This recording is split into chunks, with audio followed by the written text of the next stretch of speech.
Hi, welcome to the Second Wind Academy podcast. I'm your host, Ryan Gonsalves.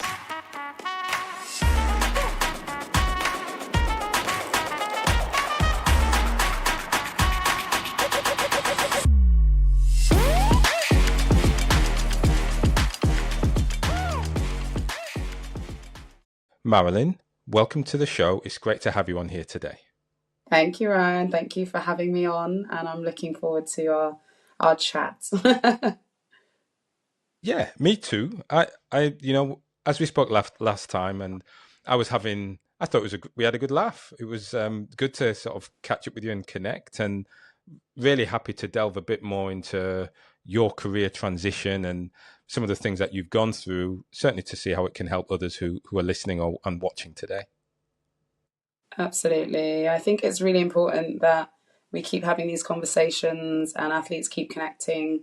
There's something very special about being able to connect with other athletes that have either been through that or are about to go through that, and just being able to sort of sharpen each other and also give each other hope, because it can be daunting. You know, we know this, we've been through this. So always happy to share my story whenever it can be of use to anyone else. Wonderful. Thank you. And look, for Marilyn, for those, it's the way I always start, but for those who are listening who I guess don't know who you are, please tell us a bit about yourself, what you're up to today, really. Cool. I introduced myself.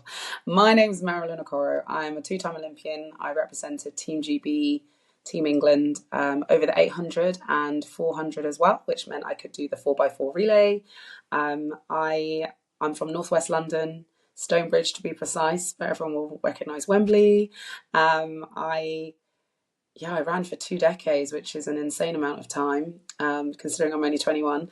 And it's been a journey. I say it's a journey. It's had its incredible highs and it's had its tumultuous lows, but that all forms part of me and has brought me to where I am today, which is now transitioned out. I don't know whether to add fully, but I'm 3 years on from my retirement in 2021, where I'd hoped to retire on my terms, as we all do, and go to Tokyo and bow out then, but it wasn't to be. But now I work for a global company called Equinix, which, is the global infrastructure company of the world. And I'm in the HR function, soon to join the sales function, which I'm very excited. So making another transition, but, each season that you go through prepares you for the next. And I'm just glad to be in a much better place than I was 3 years ago, and able to proudly say there is life beyond the track or whatever your sport is. And, it's an extension of all the things that I learned as an athlete and things that I brought to make myself the athlete that I was. I'm now able to transfer with those transferable skills into my next career. Lovely. That's a great intro. Thanks for that, Marilyn. And there's so much to pick apart in that opening as well, which right from this impending shift from HR to sales. I kind of want to start there, and I want to say, well, you're 3 years out of being just, purely on the track. You've been in a role working for a great firm, and it sounds like there's an opportunity to shift to sales. What has motivated that decision? Great question. So I'm not sure if I was able to share last time we spoke, but basically, I didn't know what I wanted to do, but I know what my values are, and I love working with people. I wanted to work in corporate because I wanted financial stability and security. And I understand, it's like this, you have to work your way up in corporate and things like that. But I also was like, I'm not a fresh graduate that I work with now. And there were certain non-negotiables and there were certain things that I wanted to hit. Ultimately, I wanted a career, my next career, because that's what I built off of from sport. And I think Equinix was a great landing pad because they really look at the individual and how you will be a cultural add to the company. So one thing about being in the new to career space and university relations space is I had incredible insight to the company. I was here to learn and listen. And I met some great leaders. I met some great advocates and champions of the athletes coming in and what we bring. But closer to home, essentially my first manager, Kelly, and also Lorraine, who's one of my mentors. They are, women directors in the company that really want to bring along other women. So I threw myself into everything. That's what I do. But I definitely saw a career in sales, and um, it's all about taking that opportunity when it came. And so for me, that was February. I saw a role that's was in London, which is quite like gold dust. The roles in London in that team don't come across often. It was also a team I hadn't heard of yet. It was the public sector team. And even though I had zero skills, I mean, zero experience, I knew I had the transferable skills. So, um, yeah, I think I jumped in. And then once I started to research and talk to people, and I became this roving reporter, I realized the magnitude of it, but I also thought, why not me? And I was encouraged, and definitely all my mentors were like, go for it, that you've got the soft skills, the technical skills, can come later. And I got through to craft demo, and then I started to realize I'm actually passionate about this. I really want it. And the role, it does lend itself to my natural skills of relationship building, problem solving. But also I was relishing the challenge. So I wasn't successful the first time around because it was for the NHS account. But what I did do in my interview process, I guess, was leave my name, in their minds for the next opportunity, which came around a lot sooner than I thought. And so September, I'll be joining that team, and I'm really excited to say I'll be looking after the university accounts, which is a nice transition from where I'm at. Wonderful. Really good. I tell you what I really like is the roving reporter. I can see you, what that tells me is you're doing your job, but you are investigating what it means to move into that different role, in people, Yeah, researching and doing things like that. Where did that yeah. confidence come from to do that in a corporate setting? Do you know what? I think it comes from being an athlete. We just have this boldness about us because, you're not going to go out into an arena or, a stadium of thousands, like hundreds of thousands of people if you don't have something like that champion mindset and that boldness. And I have to say that actually is something that I believe I've had from a young age growing up, how I've grown up. Um, a lot of it's tied to my faith. I now understand that's like the glory of God, really. But it was I used to say an audacious confidence because it doesn't mean I'm not scared, it doesn't mean I'm not nervous, but there's something I'm after. There's a vision I have, and I'm determined to do whatever it takes to explore it. And what's the worst that can happen? I don't get it, and something else comes up. So yeah, definitely in the corporate space. And actually, since we're starting to socialize that I'm leaving my team, a lot of colleagues have said, "You're so brave. You're so brave." I never saw it that way. I saw something that I want to achieve, and I've gone after it. And I wanted to hear from people that were in that space, whether in Equinix or getting on LinkedIn, much like you did, connecting with me. I love LinkedIn for that. I love networking because you never know, where your next opportunity is going to come from or what you can support someone else with. So that's the mindset I have. If I don't have, I try and surround myself with people who are where I'm trying to go or better than me, so I can continually learn and grow. So that's kind of, was my incentive. I just wanted to have informal chit chats with people to tell me about their roles and, anything that I can take into landing this role. So, Marilyn, I have to ask, in those informal chit chats, because this is something I hear a lot, especially with athletes. Informal chit chats are quite hard, right? How did you know what to say? How'd you kick off a chit chat? I guess I've got a gift of the gab. um, which is funny because when I was younger, I didn't talk much at all. And so like my career is speaking, which is, amazing. But I always just start with, I want to know that person. I want to know what makes them tick. Why did they choose that role? Um, Being an Olympian definitely helps, How, kick off a story.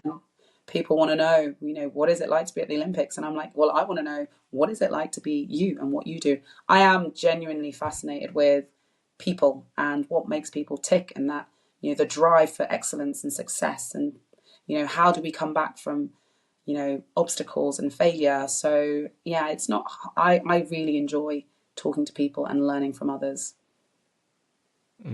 yeah, yeah, that's really good. And so now this audacious confidence, boldness, courage that you talk of as an athlete, I'm interested, just to understand more of that context about where that began. So for you, way back now, talking athletically, what was sport like for you as you were growing up, and sort of where did athletics start to emerge as, hey, this is what I'm good at? Such a good question. So down memory lane. So I grew up Stonebridge, which is Brent, the borough of Brent in northwest London. And I always say built. I was built by Brent and the streets of Stonebridge that made me. They're tough streets to be on. I'm a eldest daughter, Nigerian home. My mum, she did the best she could with what knowledge and resources she had. I knew a lot of hardship very early on, and that has formed my tough skin, I guess. Um, I felt like everyone was just trying to survive. And I guess this audacious part of me was there's something out there. I don't know whether I watched a lot of TV or whatever it was. I just knew there was more out there that I wanted to chase. And again, I said to you, I didn't speak much. So I think when you don't speak out as a kid, you speak inward. And I had a lot of creative dialogue in my head and dreams of what I wanted to do. And every day probably changed. um, and then also there's the cultural element as well. So, sport wasn't really a part of that, even though there's a lot of really successful Black and African and Caribbean athletes. Something in our culture tells us that's not a career, right? And that's definitely what I learned. I was supposed to be a doctor or a lawyer. However, at 10 years old, I had this incredible opportunity to go to boarding school, which was a world away from what I knew. It wasn't that far away, literally. It was in just outside of Watford, and from Wembley, that's not far. But metaphorically, I call it the playground of opportunities, and that's where I was encouraged to be a child. I had a lot of responsibility in the home, and I was free. I felt like it was holiday every time I went to school. I have the best memories from school. I got to try so many things, whether it's drama, debating, languages. I really loved school. It was the community that I needed. And that's where I tried sport. I played a game called lacrosse first, loved it, got to run everywhere. It's known as the boundaryless game. So that suited me to a T. But it was running club that my PE teacher told me to go to. And that's where I met my first coach, George. And he was the catalyst for Marilyn the Olympian. He's the one that sowed the Olympic seed. And he's the one that made sure not only did I, achieve the accolades I achieved, but I stayed in the sport. We have an issue with keeping young girls, and particularly in sport. And he navigated that so smoothly, so patiently, and he really filled the gap because I have my incredibly strong Nigerian mama who had her own, aspirations for me. And so going home and telling her, Mommy, I've won everything at sports day in year 7. I'm going to the Olympics. She was like, and so I didn't send you to school to run. No, read your book. You're going to be a lawyer, doctor, and yeah, that was the first time I was like, oh, I'm not going to do what my mum's told me to do in this instance because I believe this is the path for me and I think I'm going to do really well. So Maz, the negotiator, was also born, and I said, I'm going to be excellent at school. Absolutely, it's important. But I think I'm going to be an excellent athlete, and that's going to be the road that I go down. And it was really exploratory. I think I was kind of half-minded about it until I got to my final year of uni, and it became a reality with making the Commonwealth Games team. But until then, I was just making sure that I kept up my school, and you learn a lot about prioritization and making sure I'd done this before I could do this. And it actually gave me a beautiful balance. I think that's what I got from school as well, just that incredible balance of trying lots of different things of my personality and seeing what I loved and seeing where my passion lay. But balance as well. I don't advocate in just doing all sport too early and or doing all too academic. Maybe that's how my brain's wired as well. I need a bit of this and a bit of that. Well, and so it's interesting then how, or indeed, it's probably thought provoking. You mention not wanting to just focus in on athletics, and indeed, it sounds like you were playing. You were just enjoying going along with the journey and the ride. And until the moment of Commonwealth Games or being selected for that team in that final year of uni. Yeah. So many points to ask journey, which is you must have kept it up. To what extent did you continue to have this dream of this is where I want athletics to take me? And what was that? What was the dream for you? So good. So I always say, like, George planted a seed, and then you have to water that seed and nurture it and cultivate it. And that's how it started, because I almost didn't think about the Olympics in the beginning. I don't think I went into running because, hey, I want to get a gold medal. That was not my initial motivation. It definitely became that later on. Um, but I was like, hey, look what running can lead me to. Look what it's given me in the moment. It's given me friends. It was giving me confidence. It was giving me, great car journeys with an incredible man that was, my dad essentially is my second dad. And I was learning so much from George, and he would always talk about Paul Herbert, this one athlete that I reminded him of, and all the things that Paul had achieved. And I was like, oh, maybe I can do that. And that's why I advocate about role models, real role models. Because I thought, oh, I want to. One, I think at 10 years old, I just wanted to impress George because he believed so much in me. And then you start winning the odd competition, and I was like, okay, I like winning, so I have to work hard so I can keep winning. And then it was, creating this identity for me at school, and I was known as the fast runner and breaking all the records, and so that boost of esteem as well, and getting to travel to the track. I think a lot turned for me when I traveled to the track for the first time, and ultimately the biggest thing, it was an escape from a lot that was going on mentally for me, behind the scenes.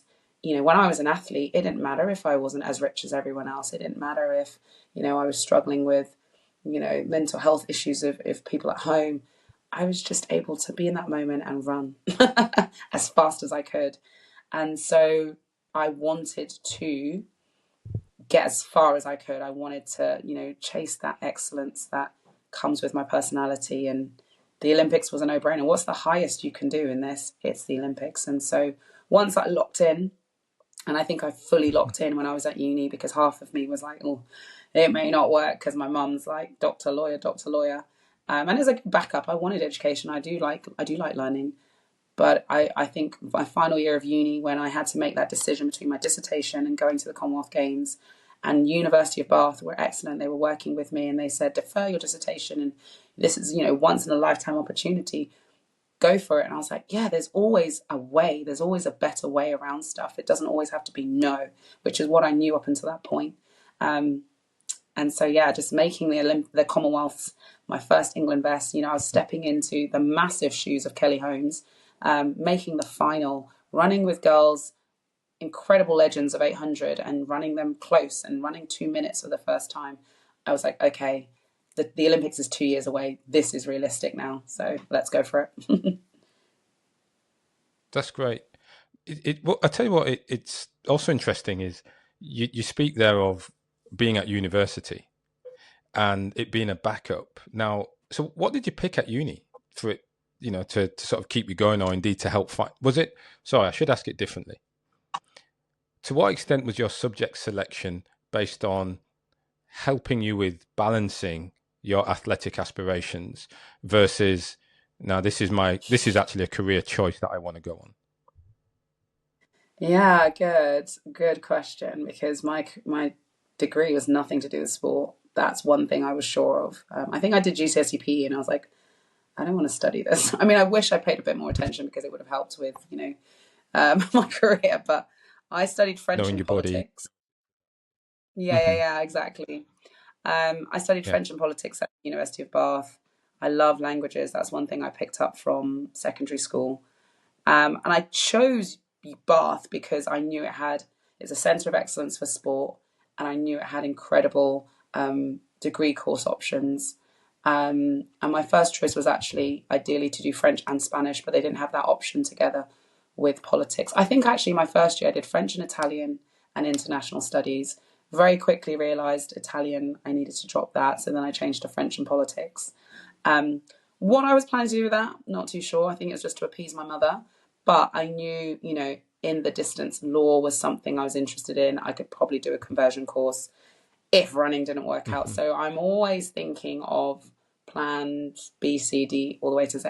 Um, and I knew that I was in a Yeah. great environment to pursue my sport, and I would have phenomenal facilities, good access to good coaching, even though I kept George, in on speed dial. And yeah, we went from there. And I guess it was just, I do love learning. I enjoyed the philosophical side of my degree, to be honest, not necessarily getting into the nitty gritty of elections.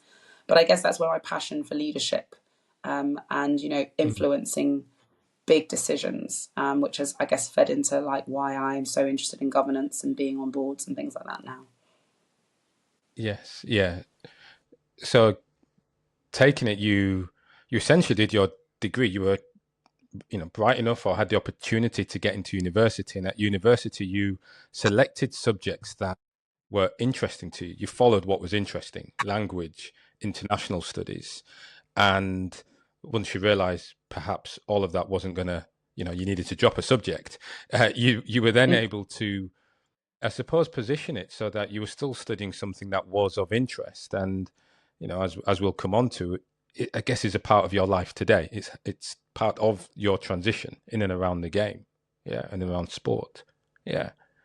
And what was challenging for you in keeping that balance, in making that, because listen, that's a massive athletic transition that you were doing from high school to making the Commonwealth Games team during that university experience.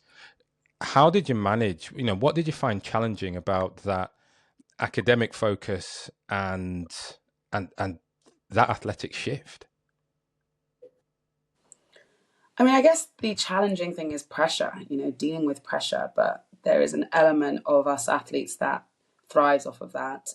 I think, when I look back, people always ask me, what was something you would change in your career? And it was definitely when I think back to that era, and that's why I'm passionate about transitions, because it was a mega one. You so rightly put, and I don't think I had enough advice and guidance on it. I don't think I had. It wasn't clear in my head, and this is why I'm passionate about working in the new to career space, because I understand there's so many options. Mm. How do you streamline it? But I think what I naturally did was go with what I'm passionate about, which is what I always encourage, like Yeah. lead with what you're passionate about. Sorry, I need to cough.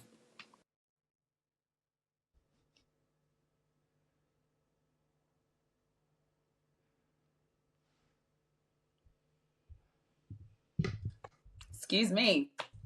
Do edit that.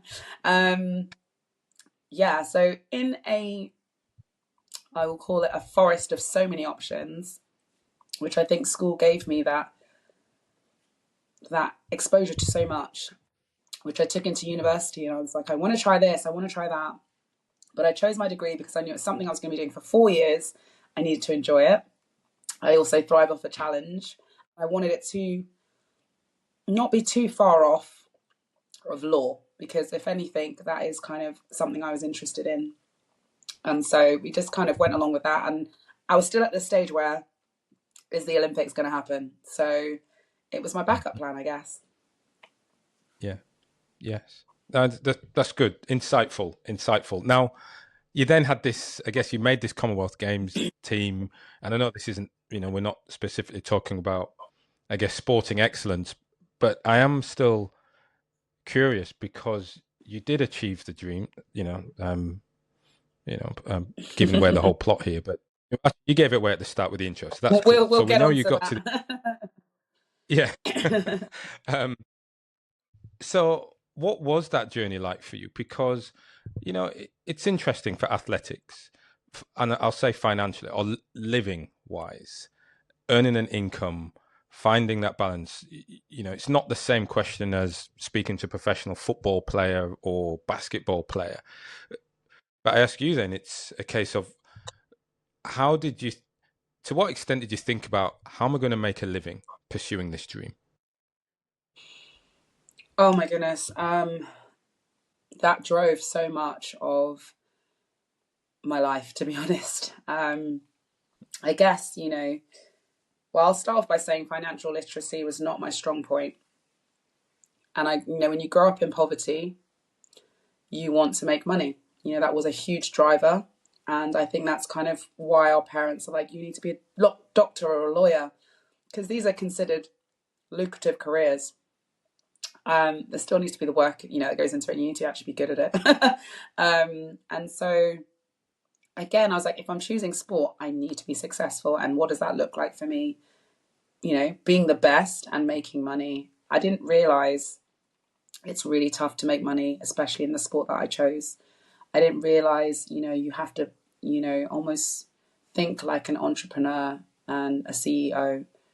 And because I didn't have people around me that had done it before me, so I guess I was kind of pioneering. But one thing I did have was a massive ambition to be successful at whatever it is I put my mind to, and that's champion mindset that I talk about. And so I'd grown up with a lot of no's. You can't achieve this, you can't do this, and so often when I am faced with that, I want to just turn it around. I want to say, well, why not? Why can't it be me? Why won't I achieve that? Just because someone else hasn't, I'm going to try. Um, and I think that I was quite naive, because obviously the main role models I had were in different sports, like tennis. That is a very lucrative sport, and you see football, but also I guess in track and field, the stars that I was seeing, because they were winning, they were gold medalists. The Chris Akabusis, Linford Christies, they were making a lot of money. So you think there is money to be made in this, and I just chased that. Um, but you have to have an action plan. You have to have the right people around you. And that's perhaps what I would love to have changed if I could go back, and making sure that, I don't know whether it was having the agent around me or whoever was my board around me had the same goals as I am, because I had people around me, but I guess their visions and mine perhaps were not aligned. And I'll say that because they never asked me what my goals were beyond what I did on the track. They never really looked at, what does Marilyn want out of this beyond running twice round as quickly as possible. Now, for them, financially, they were doing well off of me. So I don't remember having any conversations about my earnings, investments, and things like that with any of my team, which is a big error. Yeah, yeah, it is. I mean, it's a gap, right? It's good to have this Mm, conversation about what do you want to be off the field, off the track, you yeah. know, indeed, what sort of impact you want to have, and to what extent then did you think about your brand as Marilyn Mm. the, and to, you know, what sorts of things did you explore to use your brand to help you on with with your career, with your financial, well, literacy, and but also sustainability? If I'm honest, during my career, none. I think, these are all things that I've learned in the period of when I was deciding to retire, Mm. and then have really maximized my jump on now. And it's a shame because there's so many things that I do now that I should have started, when I was still competing, had I known better. And I always tell, young mentees, start with the end in mind, because there's so much that you can capitalize on now that will set you in good stead for when you do retire. As far as branding, I had no idea. You know, I do have a cousin who works heavily in that area, and she was telling me things like, get a YouTube channel, and way before it all took off, because that was her industry. And I'm like, wow, she was so right. But when you're competing, you're just laser focused, and you think you need to do this, and you need to travel, and I wasn't still. And that's where you need the team around you. Even as a speaker, in terms of that, so should have started all of that stuff way earlier. But once you know better, you do better, and that's why I try and pay it forward, and encourage other athletes, because I still see the same patterns now.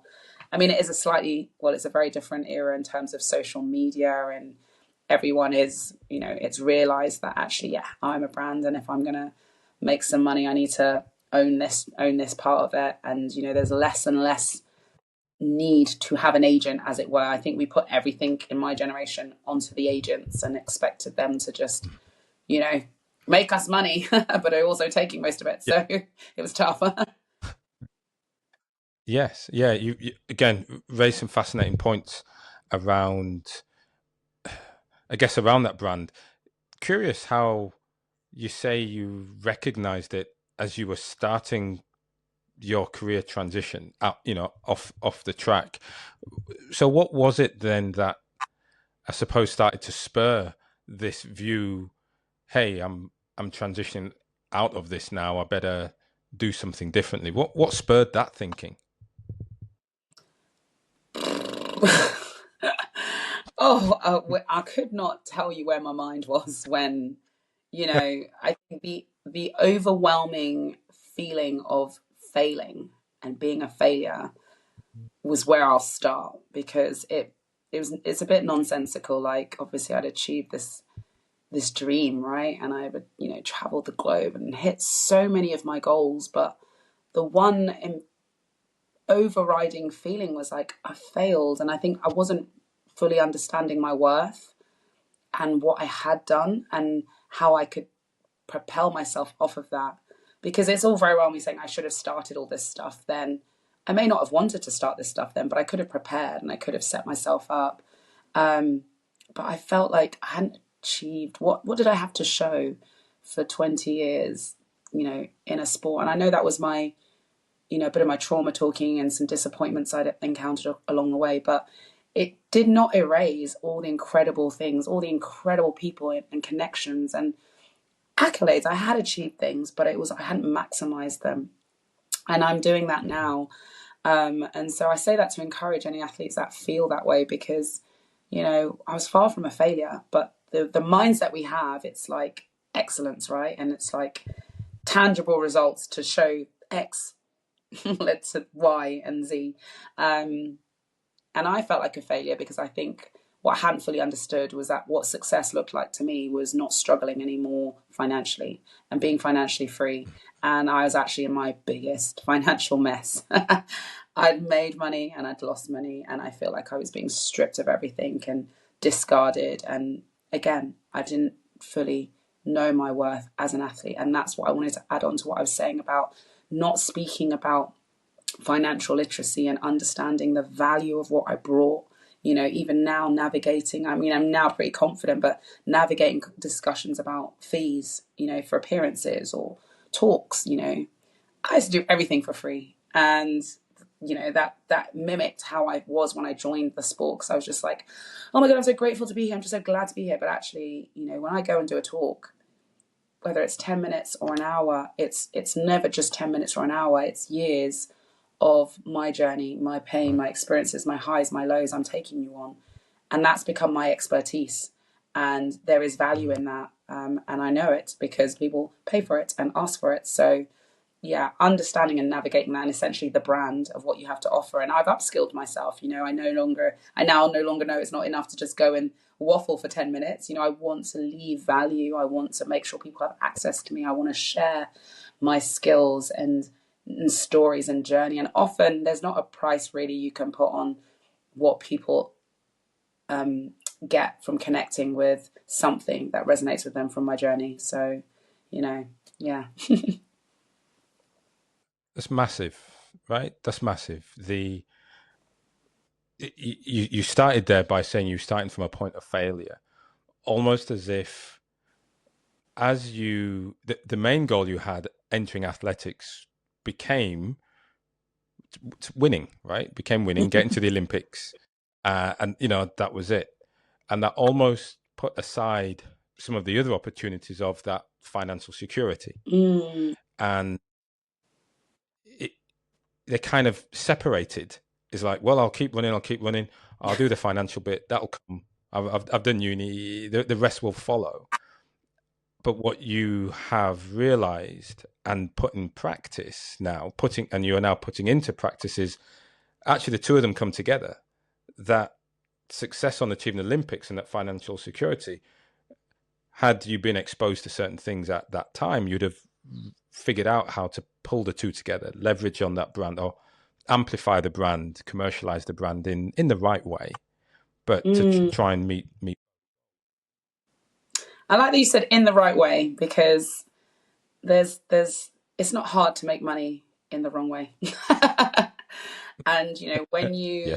are someone that is not willing to compromise your morals, values, beliefs, it becomes a bit trickier, because you do have to say no to certain things. Don't get me wrong. There were a lot of quick fixes I could have gone for, but I wasn't willing to compromise my faith. I wasn't willing to compromise my integrity and who I am for a quick fix. I wanted, I believe, it was hard, but it's going to set me off on such a good trajectory now. I'm, beyond sport. And, there were times when I looked back in the beginning, early stages of my retirement, I was like, oh, why am I so tough headed? Like, why didn't I just, might have been easier that way. And then I remind myself, easier isn't always better, and if it's easy, then everyone's doing it. So is it really easy? Yeah, very true. Well, what are the types of opportunities? I suppose I'll ask both. What are the types of opportunities you wish you had available to you at the time, and what are the types of things that were available that you're like, well, I'm not going to do that because that goes against my values. Not sure how much I can divulge, but good question. Um, Yeah. I think, the difficult conversation I always have with athletes is around sponsorship and access to the rooms that can, you just want to do Mm. your sport and live life, and actually when you talk to track and field athletes and you ask them, how much do you need for a year, to not have to work alongside and prepare for that championship? It's not that much, we say on average 30-40K, to completely just focus on your sport, all your physio and camps and things like that. It's especially in London. And I think we never really thought like, okay, let's break this up and perhaps have this sponsor that believes in me in this way and will sew Mm. into me here, and then this sponsor can cover flights and this sponsor can do this. And I think just understanding, navigating those conversations and networking and meeting different stakeholders who will, invest in you as a person, not just what you're doing in your sport. Obviously, all relationships are two ways, and there has to be something that you bring of value to their brand and that they can align with. But ultimately, they first and foremost respect what you're doing as a job, as an industry. So that's, probably why you even come across each other. But if you can show value to them through, what you're doing, it's often a win-win. And so I think being exposed to more of that, it is this question of being an elite athlete. I often struggle with it sometimes because I don't know what, I've had times on funding and I've had time off funding. And I like to think I was elite in both scenarios because of my mindset. When I was on funding, I was considered elite because I was on funding and I'd won medals. But then I was off funding after I'd won medals. So was I suddenly no longer elite because I wasn't performing, So I do, I'm like, Yeah.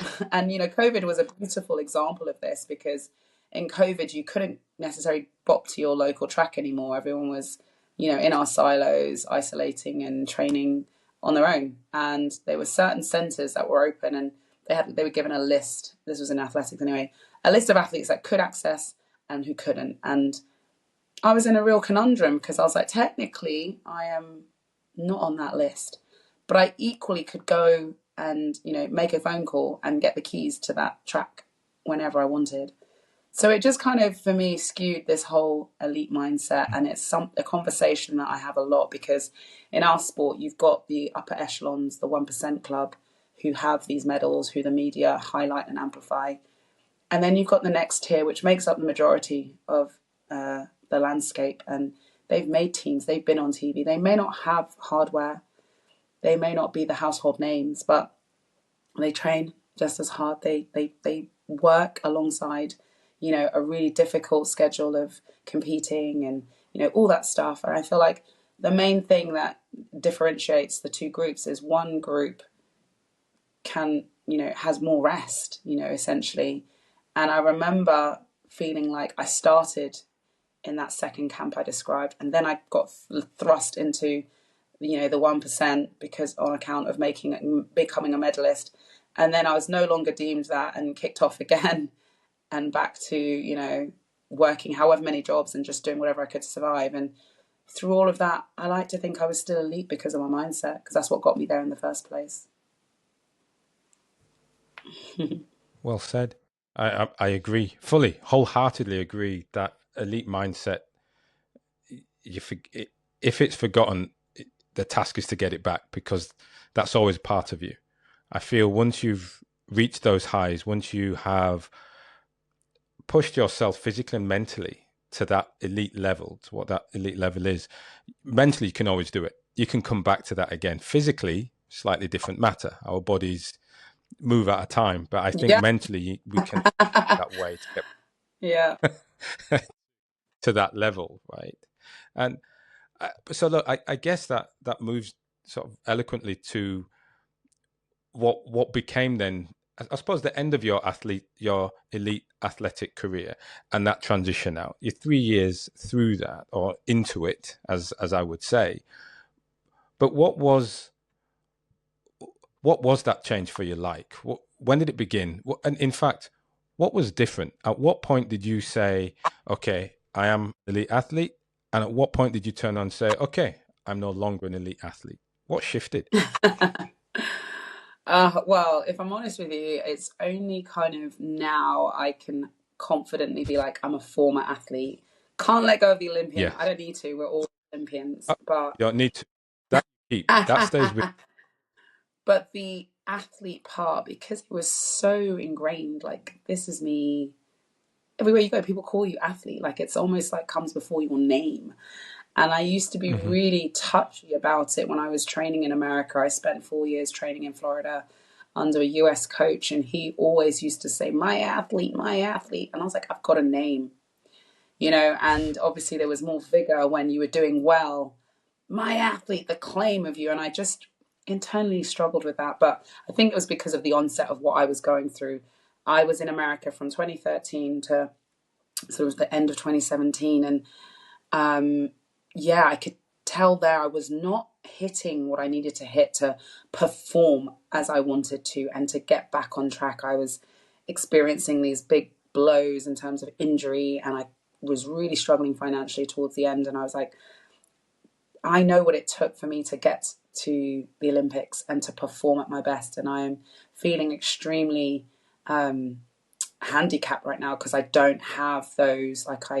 I'm at am I now bordering onto what I said I wouldn't be, in that being that delusional person that is chasing a dream that's not realistic, and I don't fully have the plan, because those are the two things when I'm goal setting. Is this realistic, and how am I going to achieve this? And yeah, I just started to spiral. I think, I always say I retired. I made the decision, I committed to the decision in 2021, February, when I did my announcement. But I started thinking about it way before that.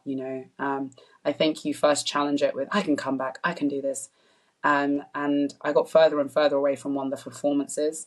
And I know we talked last time about the stages of retirement that I've coined. And there was the logical one that I was, really trying to suppress. Like, logically, this doesn't make sense. And I don't know how I'm going to support myself, because I am so broke. I hate to use that label, but I was. But then I was like, it's okay. I will run and I'll make money. And I started to become like a gambler. I feel like, that mindset of, next one more year, I'll try one more time. And each race, each season, I was just taking myself 100 steps back. And then there was like the physical side of it. Again, I was getting like these crazy hamstring tears. 2016 was so, so tough for injury. I tore my hamstring off the bone. But again, that comeback queen mentality, I'll be back. But how? I couldn't afford the physios that I needed. I couldn't afford the treatment.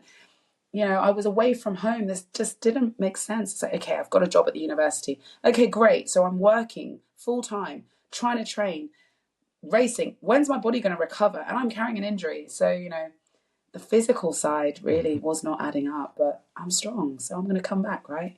And I, really ran myself into the ground. Burnout was so, so real. And I got tired of being in a cycle. So I eventually came home, and I thought, let me surround myself with the people. So, okay, I've got access to good, at least in the UK, people knew me a bit more. So I could get, sponsorship here, and getting access to different, technology that was, the medical profession had moved on as well. And I was like, I think I can do this. I'm going to do more speaking engagements and start to connect with people that will sponsor and buy into this journey, and people know me. And I got really exhausted, chasing this dream, literally more so with my head than my heart, because I now also was trying to prove people wrong, because also there were people that were like, this girl we thought she was crazy and maverick before. She's intensified this. And so that was fueling me as well. But, there comes an almighty crash. And it happened. And it wasn't as dramatic as I thought it was going to be, because I'm a dramatic person, right? I just remember 2020, I was like, gosh, this isn't really what I love about running anymore. I've got no one really around me. Not really, I had some lovely people. I was living in Wigan at the time. When I first came out to America, I went to Wigan to try one more time to get to Tokyo. And the life, I was training with a lot of young kids, and just I loved seeing their enthusiasm and why they were running, but I wasn't in that same space anymore. I got really involved in the welfare side of sport, and the other side of sport that you didn't necessarily see as an athlete. My role in America as director of operations kind of helped me see that as well, working a lot with supporting the structure of the team and working with the athletic directors and putting on track meets and advocating for the team. And so this started to draw on me as well. And I remember at the end of 2020, I went for a run around Wembley. I was home for Christmas, and I was like, wow, I'm actually in good shape, but I don't want to run anymore. And I took off my trainers, and I was like, I don't care if I put them back on. So what kicked in then, I was worried about what everyone's going to say. Am I being lazy? I'm so used to being so driven and like push, push, push. And I just was like, no, I actually don't care anymore what anyone else thinks. I, Marilyn, have done everything I can, and there's nothing. Tokyo has been deferred. I just don't care anymore. Is that bad? And I did what I normally do. I'll give it, a month to think about it. I prayed about it, and I felt God telling me, like, you've done everything I've sent you to do. Like, you don't need to prove anything to anyone. You are fearfully and wonderfully made, and there's so much more I have for you. And I was just like, I don't see that, but I trust it. And so yeah, I gave it about a month, and then in February I started getting excited about, oh, there's life beyond this, and I was starting to connect with different networks. And that was one of the beauties of the COVID era. Like, you just could connect with everyone online. And I remember doing an NLP and life coaching course with a company in Australia, and I was having these midnight sessions, and yeah, just loving all early morning, coaching calls. And I was like, yeah, I'm going to become a speaker. I'm going to do this and all this. Suddenly I just had this burst of energy again when you've been so tired emotionally for so long. And that was really exciting. And then I announced my retirement, and I wrote a letter to track and field. And, that was quite reflective. And I started to really get excited about what life beyond sport could look like, and did my announcement, and it was received so well. So I knew it was the right decision, but I hadn't really prepared myself. I don't know how you do, for what would come a few months later, which was when Tokyo started. And I just hit this almighty emotional wave. And it was random, because I was watching like taekwondo and, skateboarding and listening to the journey of these athletes. And I was just crying and crying and crying. And then, I did fall into a depression after that, because it's grieving. I was sad. I was really sad, and I was alone. And it's part of the process. So those three, stages, the logical, the physical. I even put physical first, because your body will tell you a lot. Whether you listen to it or not, in my case, is a different matter. Physical, then the logical side, and then the emotional part, which will creep up on you. And it wasn't just the fact that I wasn't at the Olympics. I didn't want to be, but it was also just opening so many boxes that I'd closed and just ran through or ran over. This massive cove that running had become for me. Any issue I was facing for years, just chucked it in the box, closed the lid, and kept running. And now it was open, and there's no way of shutting it, because I wasn't going to run again. So yeah, those are 3 stages of retirement. Yeah, eloquently said. And I think the beautiful thing about it is, as you go through it, you highlighted the challenges and the thought processes that you had to go through. What strikes me is, I know you moved geographically. We spoke about the team, that support structure around you. What did you have around you? To what extent did you feel you were supported to go through that transition? Yeah, so good. And it's a key thing. Like, I think with me, I grew up in a dysfunctional kind of home life. So that typical support that you get from a mum and a dad, whether they're together or not, that was just not, it was, I didn't know what that looked like until I went to boarding school and I saw like family units, and everyone's family is different, right? But I learned very early to bottle things up and to keep, rely on myself. And, actually, yeah, if you want to go fast, go alone. But if you want to go together, I mean, if you want to go far, you go together. That phrase we know Yeah. from Maya Angelou. And I was very insular and very like headstrong, and I can do this. And I kind of kept that shell for a long time. And it sets you in good stead in certain aspects. But in other aspects, that accountability and that vulnerability, I didn't really delve into it till quite late. And I think, for me, with my spiritual background as well, community is what I say running always gave me. And now having my church family and that community and my spiritual mentors, I understand, and ultimately my relationship with God first and foremost, is such a net that gives me so much boldness.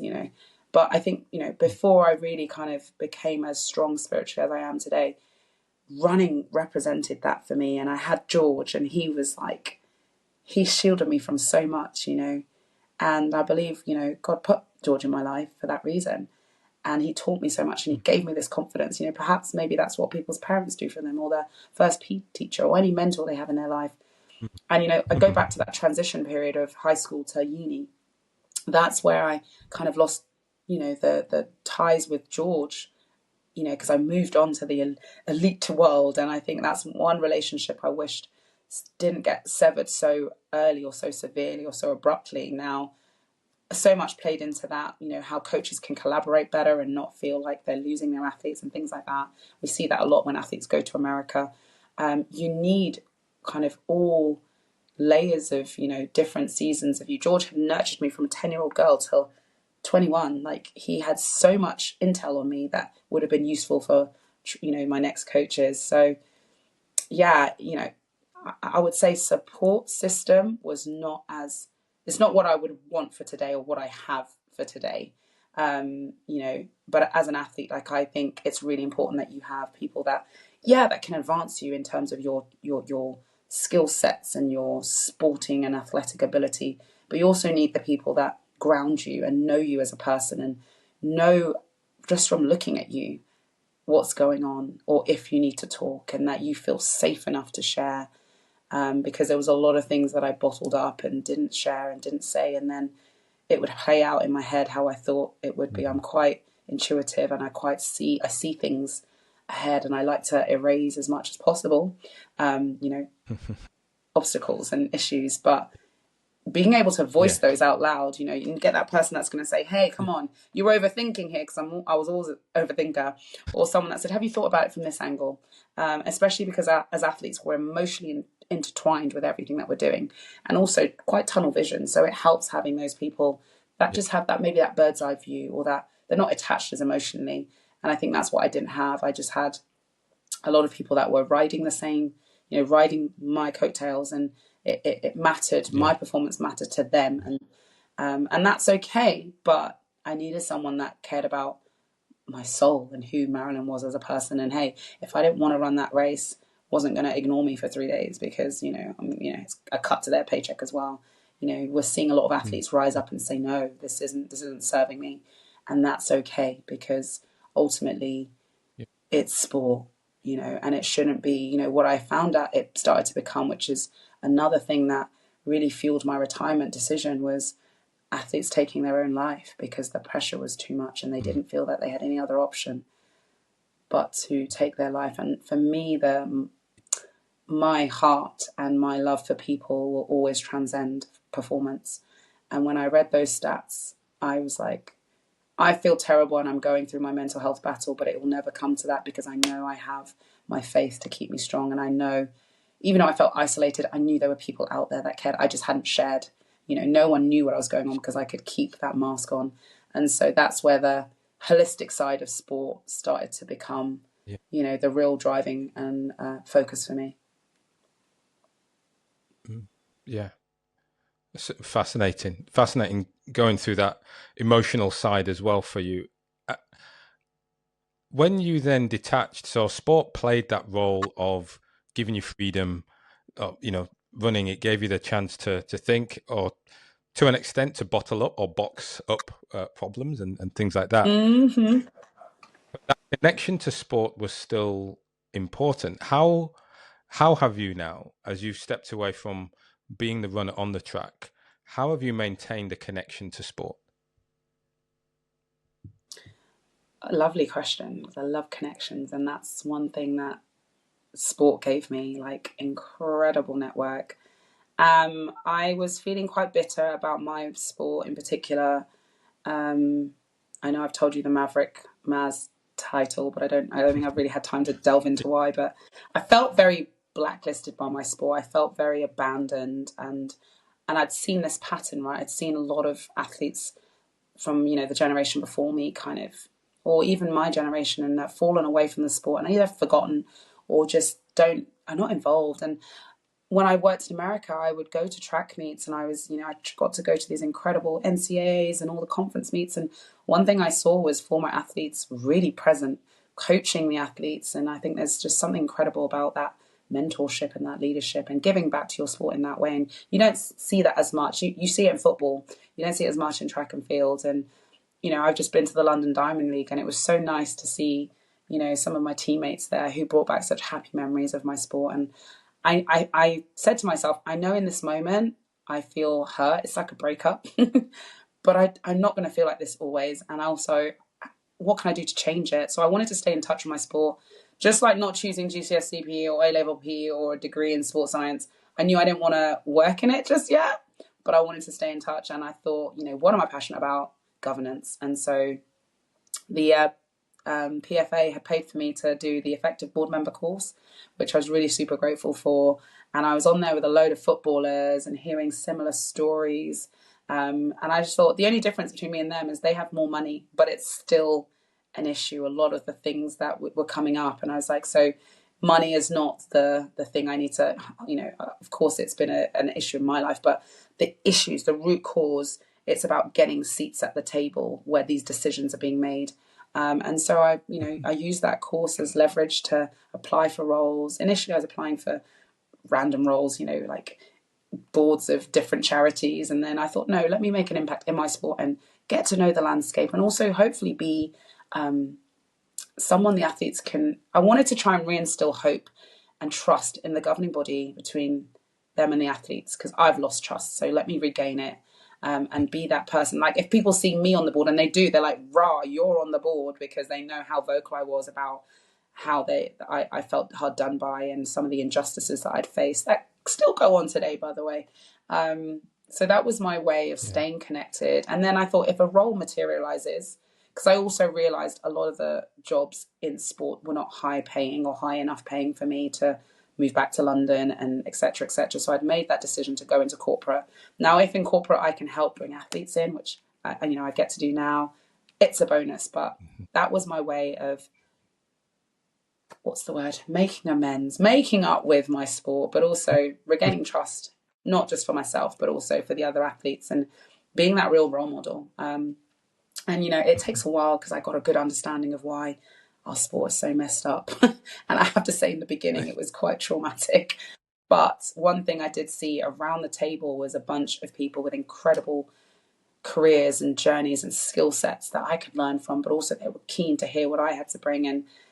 And I felt like, okay, let's make athletics great again. And being on the UK board, I realized the difference between, this kind of elite mentality, but then I also get to be the nominated member on the England board, which brings it closer to home. We're talking grassroots, we're talking club, we're talking all the different stakeholders. And, England is is the biggest home nation. So, yeah, I have a good balance, and, things like help setting up the athlete panel and helping with recruitment and making sure we have the right thinkers and visions, not right thinkers. We want to bring cultural diversity and diversity of thought, but I guess that align with the core values of what we're trying to do, and also that a reflection of, that we're serving the community well, because we have a good spread of different mindsets around that table. So yeah. Yeah.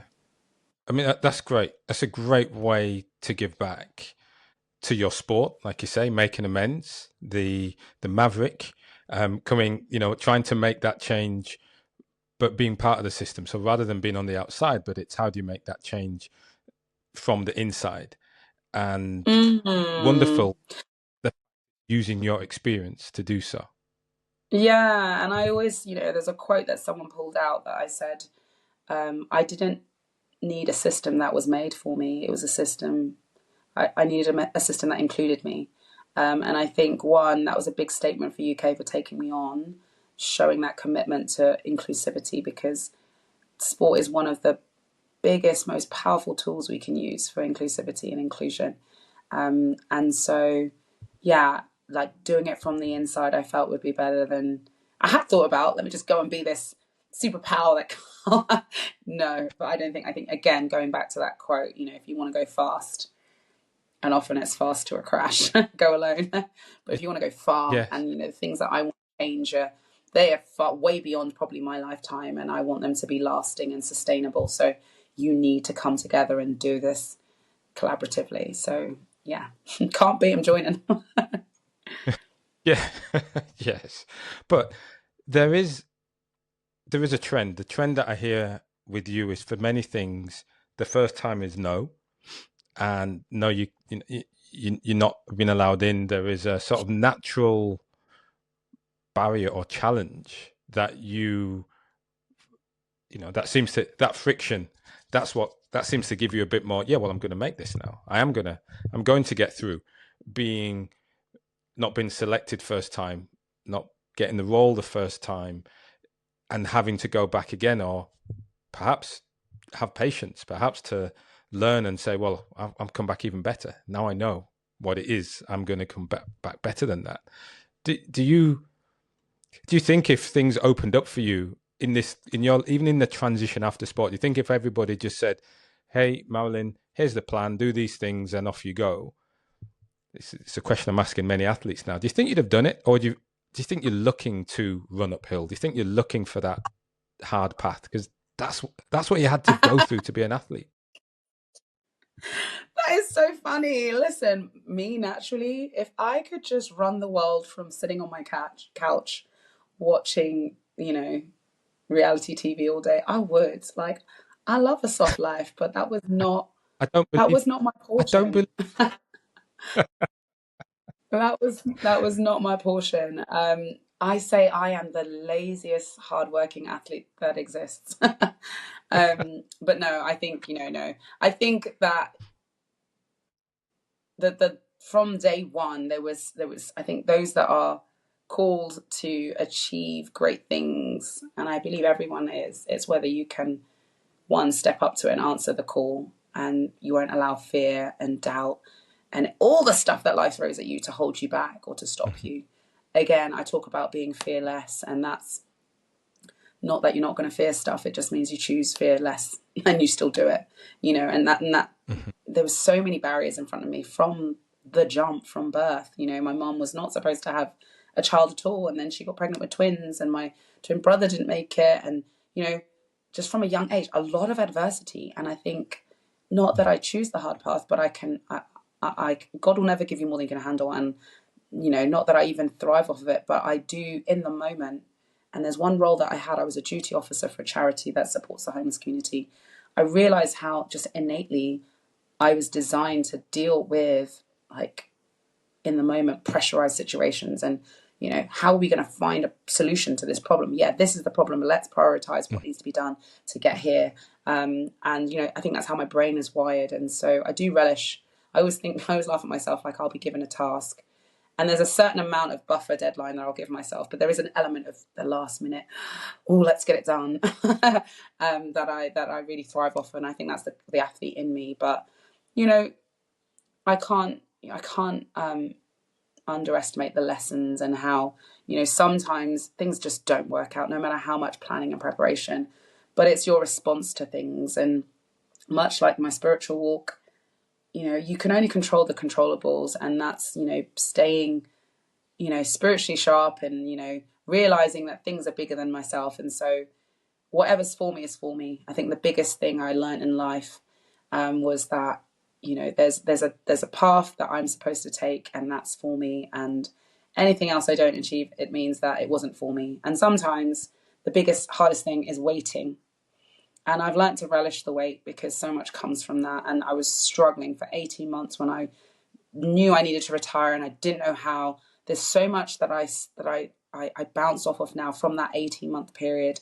I learned so much about myself. It's very easy when you're a runner, metaphorically as well as physically, to run away from yourself. And in that 18 months, I had to get to know Marilyn beyond running and the facade that I might have had to put on. And, I had to love me so that I can, come out of this. The role that I have and the role that I take on in many of my circles and my roles, it's about nurturing and empowering others. But I had to do that for myself first. And that's often the muscles that you have to build when you're being told to wait. Yeah. And so using, I guess, that experience of 18 months and, well, your entire career to date, when someone approaches you or people listening to this and they're thinking, great, what would be the one or two things that you would say to them to help them with that career transition, perhaps with that 18-month piece before, figuring out the logic or the physical piece is, creeping in here. What guidance would you give from your experience to help them Yeah, transition better? yeah. I think, first and foremost, be still.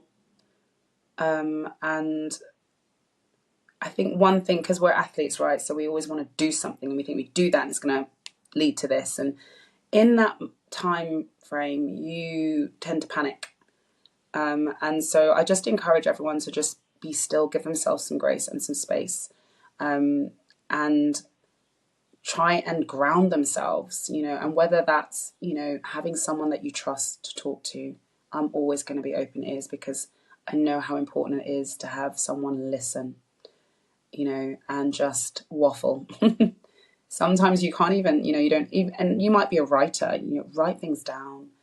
I would also encourage just to not plan too far ahead, set some goals, but they don't need to be these big mammoth goals. Just what do you want to, what could life look like in the next 3 months, the next 6 months?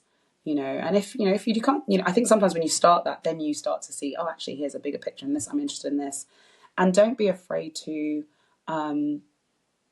reach out to people that have been through this journey, or are in seats that you think is an industry that's quite interesting. Don't be afraid to, I literally just got off a session with my interns, like telling them to ping, the director in America, and, a closed mouth doesn't get fed ultimately. And so if you do have an idea of something that you are passionate about, lead with what you're interested in as well. And it can be almost like a fun exploratory process of elimination, and just have these informal chit chats, and just see, is that something I'm interested in? Because what happens then is they'll go, oh, I should really introduce you to this person, or, come down to the office and have lunch. Then you get free lunch, and you just never know what can come out of everything. And also, you just don't know how to fill your days, and suddenly you start, having these meetings. But don't overwhelm yourself. That's the other thing. I think one thing I learned was, I just set myself one thing a day that I'm going to achieve.